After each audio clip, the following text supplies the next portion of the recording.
Sonia, welcome back to the Always Better Than Yesterday interview sessions. We had you on in October 2018. It's so good to have you back.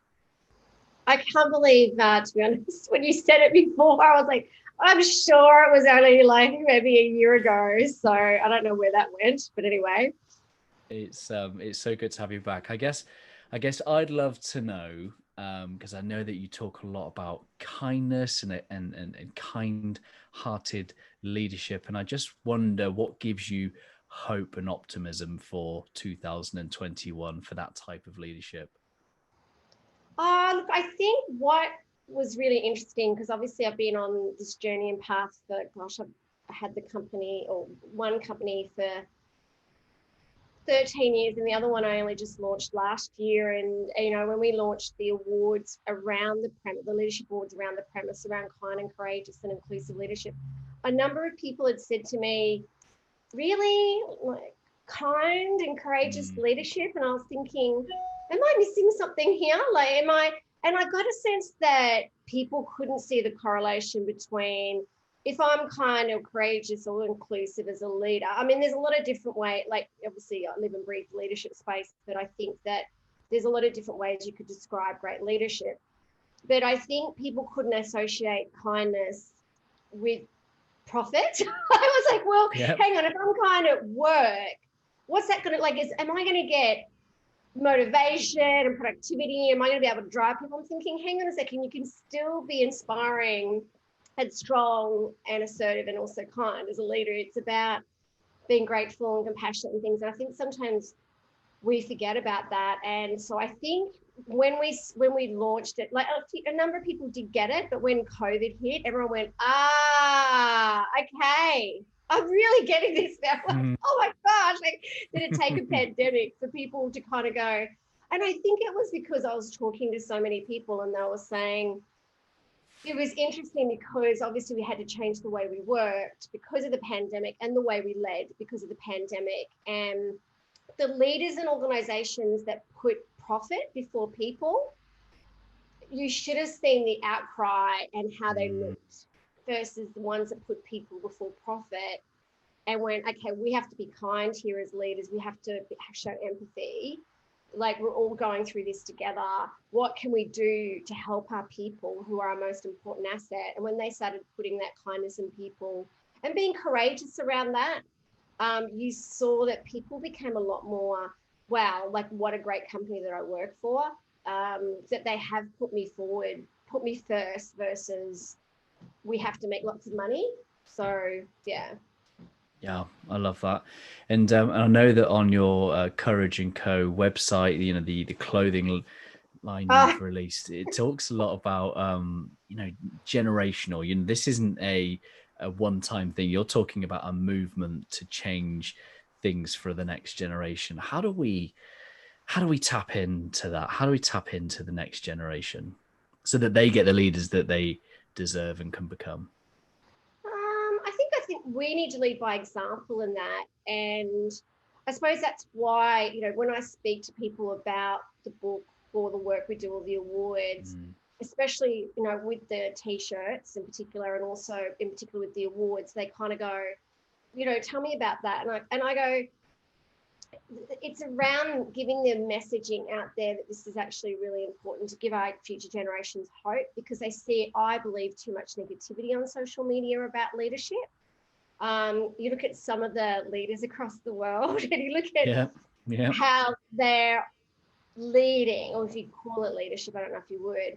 sure. And I mean, I don't know if you've seen Jacinda Ardern, like the difference, like her leadership has kind of really shone because she comes across so vulnerable and authentic and kind versus some of the other ones that are probably like and it was interesting. I put a poll the other day on LinkedIn about this around, like, gave them 4 options, like, what is the number one thing that trips leaders up? And it, like, by far the number one thing that came out was ego.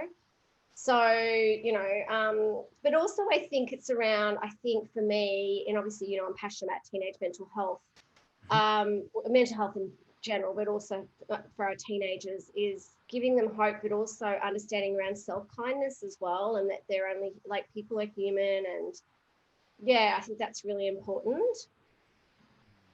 Yeah, I love that. And so when you came on last time, we talked about your first two books, Just Rocket and Leadership Attitude. And I think in the last month or so, you've just released your third book, First Comes Courage. I'd love to know a little bit more about the idea behind the book and, you know, the heart and mind behind some of the content. Great question. That book came out I started researching that book by accident, really, and I didn't realize in the first two books I had a chapter on in both books about courage. Mm.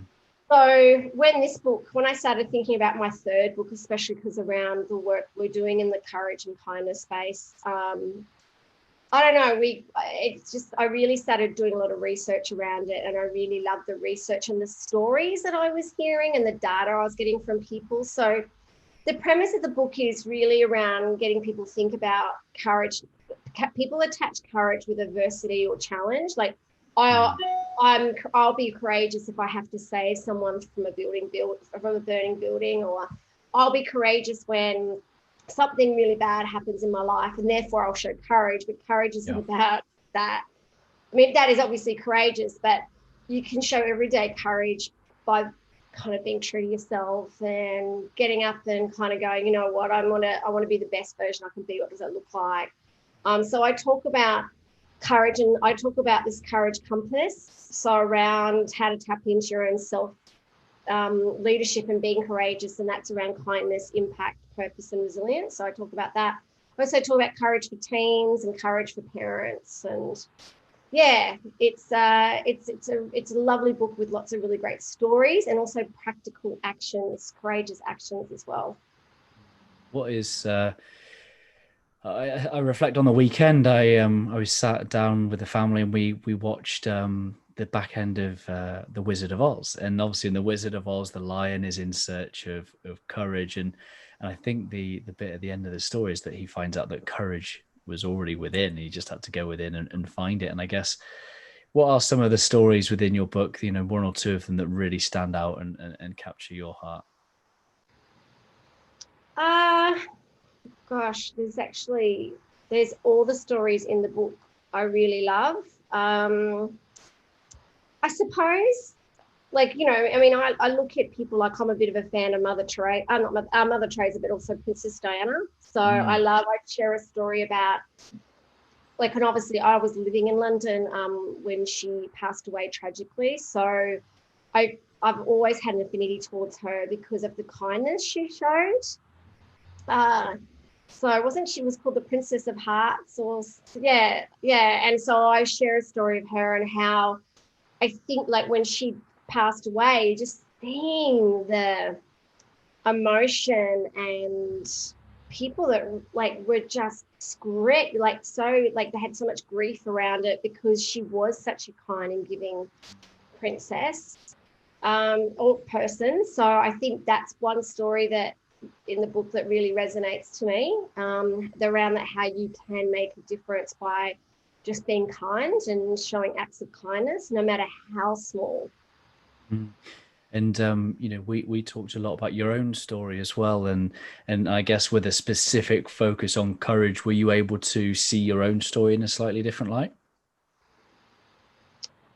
Yeah, absolutely. I do share a story about myself not by accident. It just happened because someone reached out to me from Qantas, actually, funnily enough, this year, and said they'd heard through one of my blogs or something that I mentioned a story around courage on a Qantas flight. And so I decided to stick that story in the book, actually. So, yeah, at the time I didn't really see myself.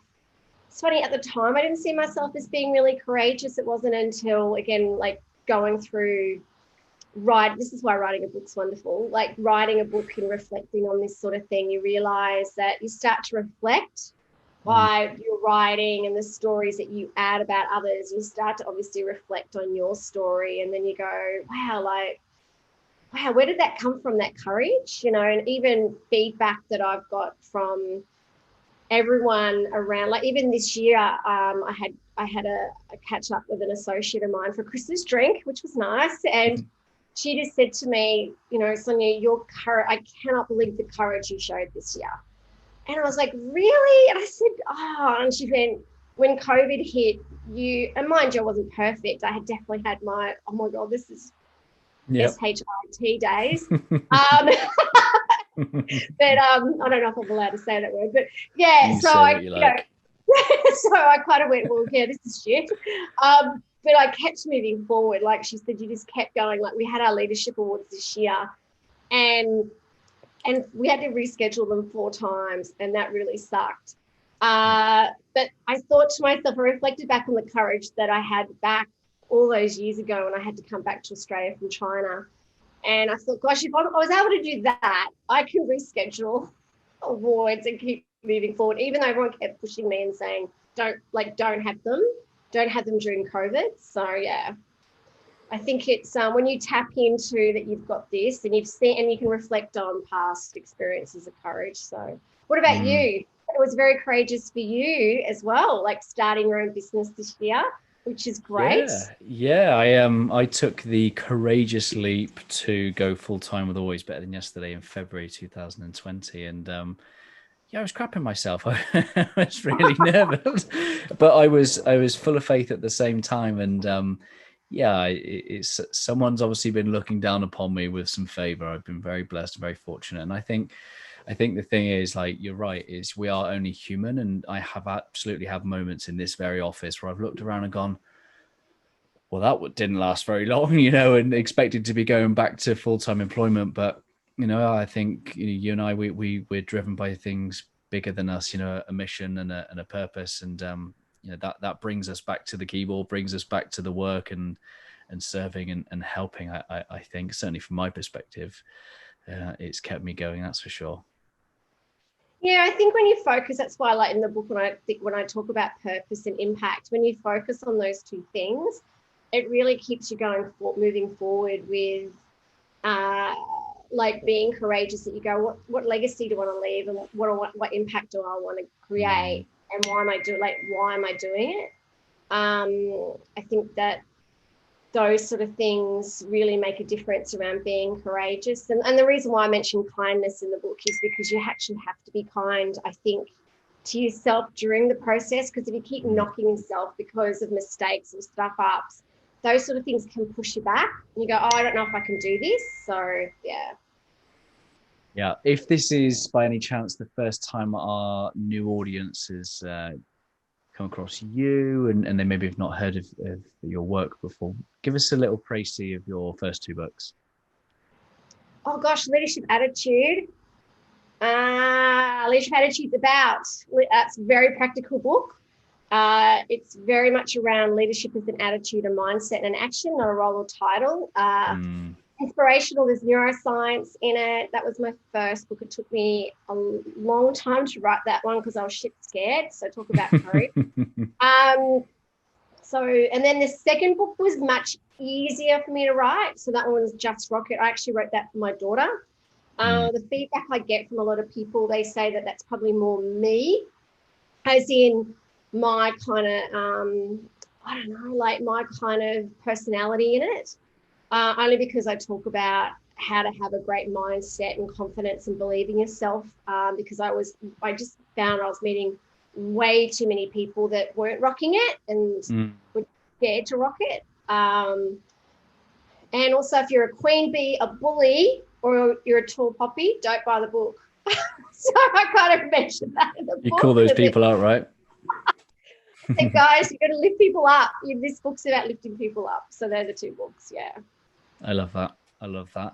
I would love to know what you think because you and I are both very practical. I know that you try and condense a lot of your work into as succinct as possible, practical tips. What are some of the best practical bits of advice you have for developing leaders going into this new year?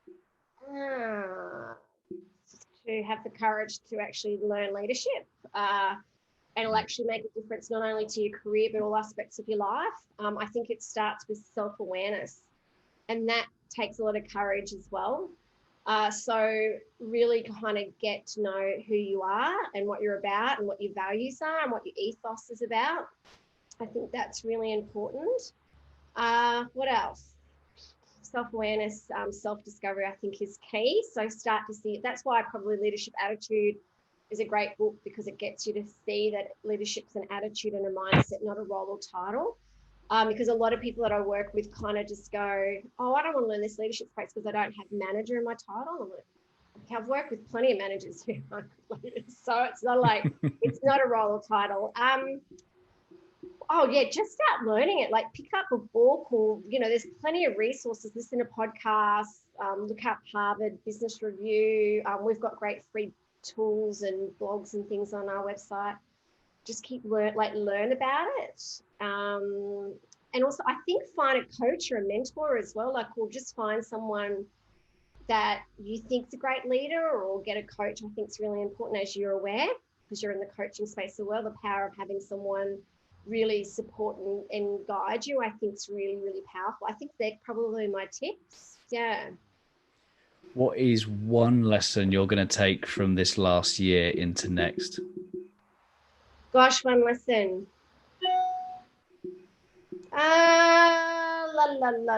What's one lesson? I actually do think my biggest lesson is the importance of courage. I don't know. I just think life affirming.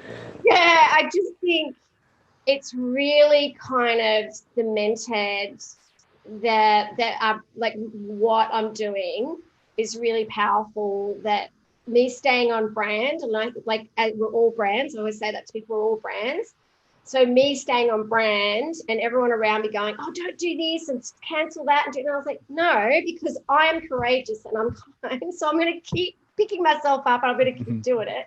And you know what? If it doesn't work out, that's all good. Like, life's too short. Like, and the other thing as well, I don't know, my other lesson that I think I've learned this year, I'm sharing too. Everyone I talk to, like everyone goes, oh, I can't wait for the year to be over. Oh, I can't wait for the year to be over. And I'm like, don't waste time away. Go.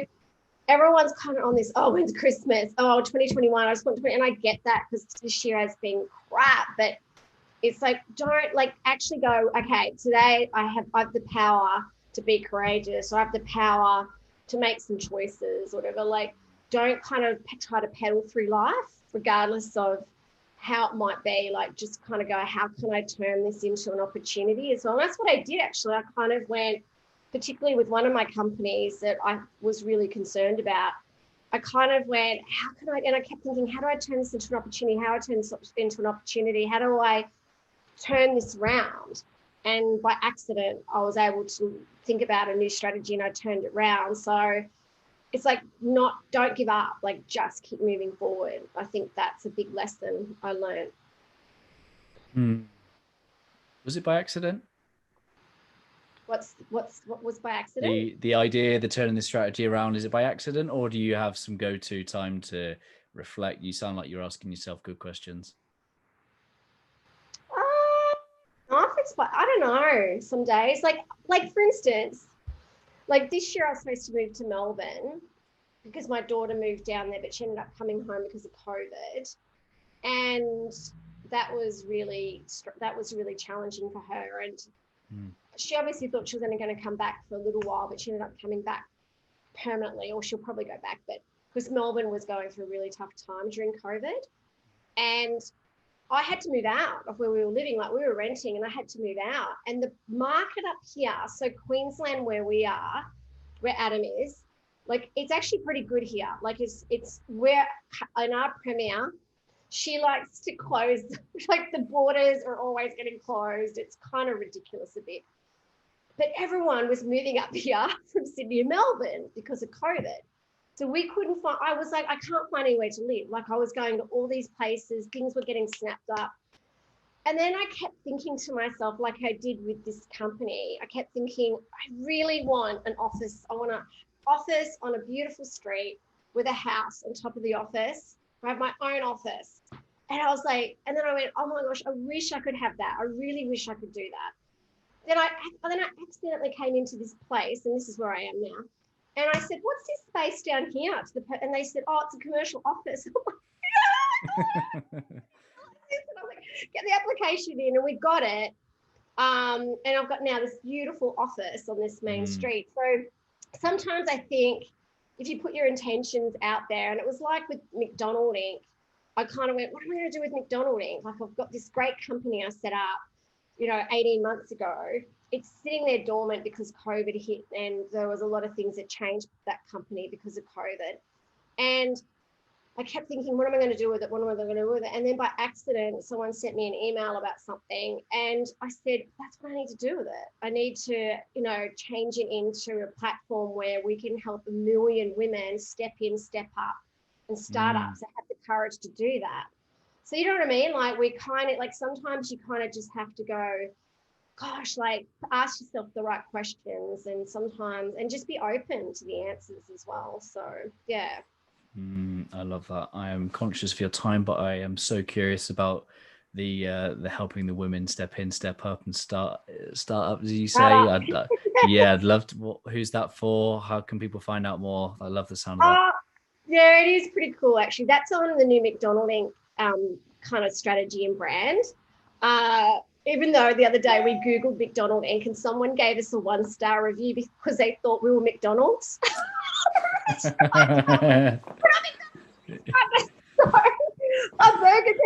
Anyway, so it's about obviously my story around coming back from China. My world fell apart, came back, full-time solo mum, very little money in the bank. I could not find a job, like a senior job in HR, that would offer me flexibility. It was really tough. And I had to really take a step back in my career to put a roof over our heads. So, and also I meet a lot of women who have a career break or are out of work that don't have the courage to step back into work. I meet a lot of women that feel like they can't step up into leadership roles because they're like, oh, I don't know if I can do it. And I meet lots of women that kind of reach out to me and go, how do you start your business? I'd love to start one. I've been wanting to do it for years. I don't know how to. So I'm wanting to help women because of my own personal experiences of knowing what it's like to step back into work, trying to get that seat at the table. Because the amount of times people would say to me, don't you need a grey-haired man on your business? Wouldn't that make a difference? I'm like, why would that make a difference? To start up a business. So, and we're also, we're just at the moment, we're going for grants at the moment. So we're just going for some grants to try and get that up and running so we can pull that back up into life. I love that. I look forward to seeing the legacy of that great work. It sounds like really important hard work. So, I wish you every success with that. And I always feel better for being in your company, whether it be in your actual company or whether it be in your social company. And I just love to know what the phrase "always better than yesterday" kind of really speaks to you. I don't know. I just think that. Look, every day for me, every day is a day of learning and a day of growth. I think that each and every day, if you can keep kind of using each day that you've got on this earth as a day of going, how can I be better than yesterday? Like, how can I be a better version than myself yesterday? And how can I be the best I can be today? And some days you're not going to be the best, and that's okay. Be kind to yourself, but just keep using each day to keep learning and being the best you can be. Amen to that. I am very, very grateful of your time. I know that you're trying to wrap up, wind down, and get loads of things squared away and sorted. So thank you for taking the time out of your day to spend it with us. And I'll just be honored to hear a final thought from your good self. Oh, just thank you for your beautiful work. Thanks for asking me, for being on the podcast. And I know you're going to be so wonderful and successful at what you do. So if there's anything I can do to help, let me know. Reach out. And thanks so much. I'm really grateful you've had me on your podcast today. Thank you so much for taking the time. And I'll look forward to connecting with you again very, very, very soon. Thank you so much for your kind words too. My pleasure. You Merry Christmas. Likewise. And a very prosperous New Year to you. Yes, to both of us. Take care.